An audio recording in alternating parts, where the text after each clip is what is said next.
दोस्तों आप सभी लोगों ने आरपीएफ कांस्टेबल और आरपीएफ एसआई के लिए आवेदन तो किया ही होगा। बहुत सारे आप में से ऐसे लोग होंगे जिन लोगों ने एसएससी जीडी का भी फॉर्म अप्लाई किया था, उसका भी एग्जाम दिया है।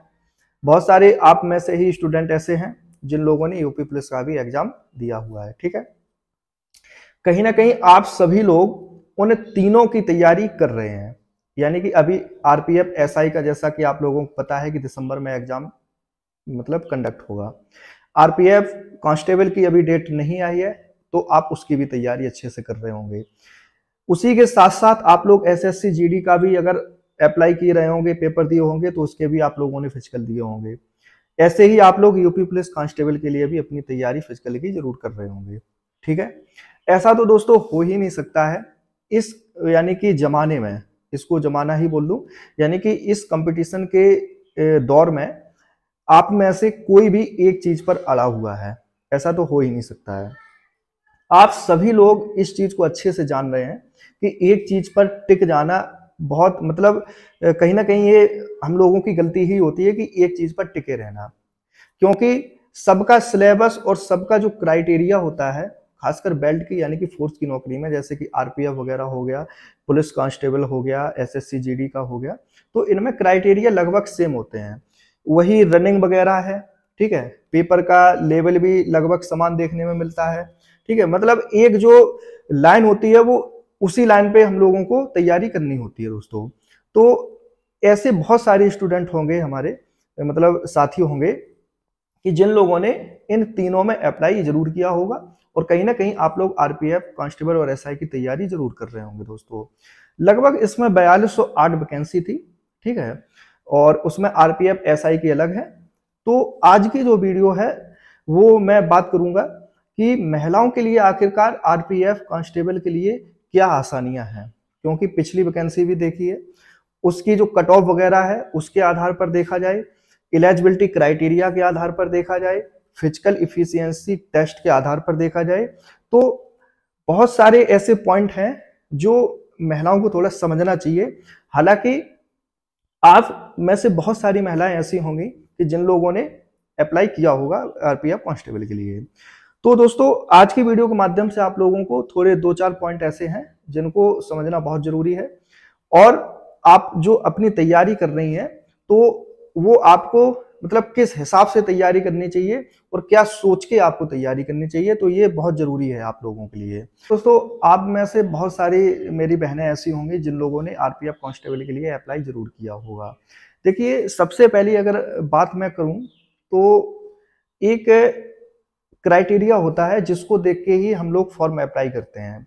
जैसे कि मान लो किसी की हाइट कम है, तो वो कभी फोर्स की जॉब ट्राई नहीं करेगा, क्योंकि वो जानता है कि इसमें समय देने से अच्छा है हम कोई दूसरी जॉब के लिए यानी कि सिविल के लिए उसमें अपना समय दें, तो कहीं ना कहीं मेरा सिलेक्शन हो जाएगा। क्योंकि ये चीज निश्चित होती है कि फोर्स में जो यानी कि क्राइटेरिया मांगा जाता है उससे अगर आप लोग, चाहे वो मापदंड हो चाहे कुछ भी हो, अगर उससे कम है तो आपका वहां पे कोई काम नहीं, सीधी बात यही है कि आपको वहां पे बाहर कर दिया जाता है।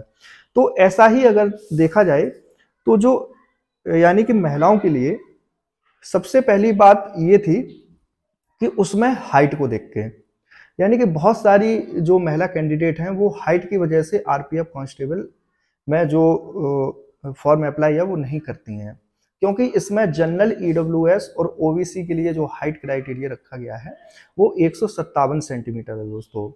खासकर ये चीज महिलाओं में देखने में आती है कि उनकी जो हाइट होती है वो लगभग अगर एवरेज देखा जाए तो 152 से लेके 155 और 156 तक एवरेज ज्यादातर देखने में आती है दोस्तों।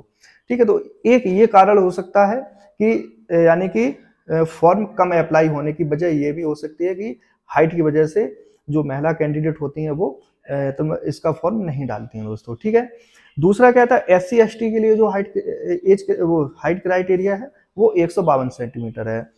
अब आपने एक चीज देखा होगा कि यूपी पुलिस में जो हाइट का क्राइटेरिया है वो सिर्फ 152 सेंटीमीटर है दोस्तों सभी के लिए। ठीक है, एससी एसटी के लिए अलग से छूट मिल जाती है, लेकिन जनरल ईडब्ल्यूएस और ओबीसी के लिए जो क्राइटेरिया रखा गया है हाइट का वो 152 सेंटीमीटर रखा गया है।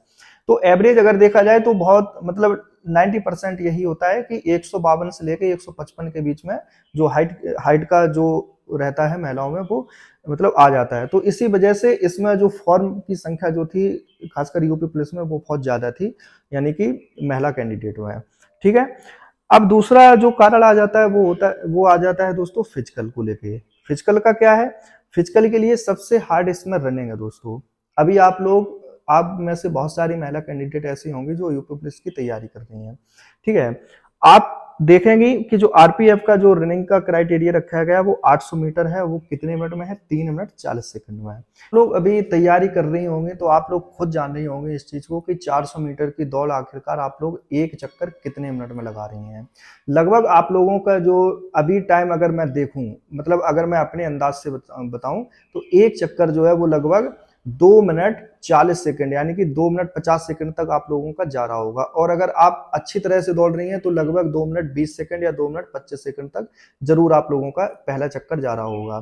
तो सबसे बड़ी चीज जो थी दूसरी यही थी इसमें कि रनिंग जो है वो बहुत हार्ड है इसमें। ठीक है, और 2 चीजें और एक्स्ट्रा फिजिकल में है इसमें, यानी कि एक हाई जंप है 3 फीट का और लॉन्ग जंप है 9 फीट का दोस्तों।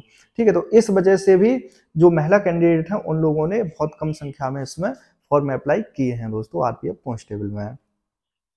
तो अब ये जो चीजें हैं आप लोगों की, और रही बात दोस्तों पिछली बार जो कट ऑफ थी आरपीएफ एसआई की, वो आप लोग देख सकते हैं कि महिला कैंडिडेट की जो कट ऑफ थी वो वास्तविकता में बहुत कम गई थी। चाहे किसी भी ग्रुप की आप लोग देख लीजिएगा, चाहे ए ग्रुप हो, बी ग्रुप हो, सी ग्रुप हो, 120 नंबर का टोटल पेपर होता है। इसमें 1 अंक दिया जाता है एक क्वेश्चन के लिए और 90 मिनट का समय रहता है। तो 120 में लगभग हाईएस्ट कट ऑफ जो गई थी ग्रुप बी की गई थी शायद, तो वो यानी कि 75 नंबर आप लोगों की महिला कैंडिडेट के लिए गई थी।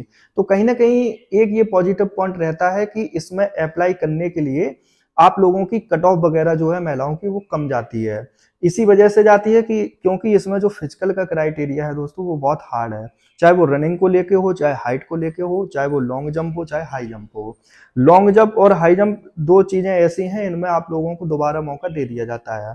ठीक है, लेकिन जो रनिंग का क्राइटेरिया है उसमें आपको दोबारा मौका नहीं दिया जाता है दोस्तों। ठीक है, ऐसे ही आप लोगों को अगर बता दूं तो जो आरपीएफ कांस्टेबल की जो वैकेंसी है तो उसमें क्या है, जो वैकेंसी है उसके सापेक्ष डीबीपीएसटी के लिए जो है वो 10 गुने कैंडिडेट दोस्तों बुलाए जाते हैं। तो जो कांस्टेबल की वैकेंसी है वो 4208 है, अब इसके 10 गुना लगभग 40,000 कैंडिडेट जो है वो डीबीपीएसटी के लिए बुलाए जाएंगे। तो अब ये आप लोगों के लिए अच्छा मौका है, खासकर महिलाओं के लिए, कि आप अपनी थोड़ी तैयारी अच्छी ढंग से कर लेना, चाहे वो फिजिकल की तैयारी हो, चाहे फिर आपकी उसकी यानी कि एग्जाम की तैयारी हो। जिसका फिजिकल और एग्जाम अच्छा होगा तो वो जरूर आरपीएफ कांस्टेबल का जो यानी कि वैकेंसी है वो जरूर फाइट कर जाएगा, क्योंकि इसमें मेन चीज जो है फिजिकल है। हालांकि इसका नंबर कुछ नहीं मिलता है फिजिकल का, ये क्वालिफाइंग नेचर में गिना जाता है, लेकिन ये क्वालिफाई तभी आप माने जाएंगे इसमें जब इसको फाइट कर जाएंगे। तो कहीं ना कहीं ये हार्ड है दोस्तों। ठीक है, तो आज की वीडियो का जो मेन मोटिव यही था कि वो जो महिलाएं, वो मेरी बहनें, वो महिला कैंडिडेट्स जिन लोगों ने आरपीएफ का फॉर्म डाला है तो उनके लिए कहीं ना कहीं आसानी हो सकती है, बशर्ते आप थोड़ी मेहनत फिजिकल में अगर करेंगी तब आपका एग्जाम निकल जाएगा। सबसे बड़ी जो यानी कि पीछे हटने वाला काम होता है वो यही होता है फिजिकल में दोस्तों। ठीक है, अगर आपका फिजिकल अच्छा हुआ तो आप जरूर उसमें फाइट कर जाएंगे, क्योंकि इसकी भी कट ऑफ कम जाती है इन्हीं वजह से, क्योंकि इन्हीं वजह से जो फॉर्म है वो बहुत कम पड़ते हैं दोस्तों। ठीक है, और बहुत सारे ग्रुप में आप लोगों ने फॉर्म भी डाला होगा, बहुत सारे जोन में फॉर्म डाला होगा। तो आज की वीडियो को जो था वो यही था कि आप अपनी तैयारी थोड़ी अच्छी ढंग से कर लेना, खासकर फिजिकल पे भी ध्यान देना इसमें। और अभी डेट तो हालांकि नहीं आई है आरपीएफ कांस्टेबल की, वो अगर कुछ पता लगेगा तो मैं अपनी वीडियो के माध्यम से जरूर आप लोगों तक पहुंचाने की कोशिश करूंगा। ठीक है, बहुत जल्द आप लोगों की डेट भी आ जाएगी, क्योंकि एसआई का पेपर होगा और एएलपी वगैरह के होंगे, तो हो सकता है उसके बाद आप लोगों का एग्जाम करवा लिया जाए दोस्तों। तो ठीक है, आप लोग अपनी तैयारी जरूर करती रहना। और कुछ और चीजें हैं अभी आरपीएफ के सिलेबस को लेके और तैयारी को लेके मैं बहुत जल्द वीडियो लेके आऊंगा। तो जो लोग नए हो तो चैनल को सब्सक्राइब कीजिएगा, बेल आइकन प्रेस कीजिएगा। ठीक है दोस्तों, मिलते हैं अगली वीडियो में। जय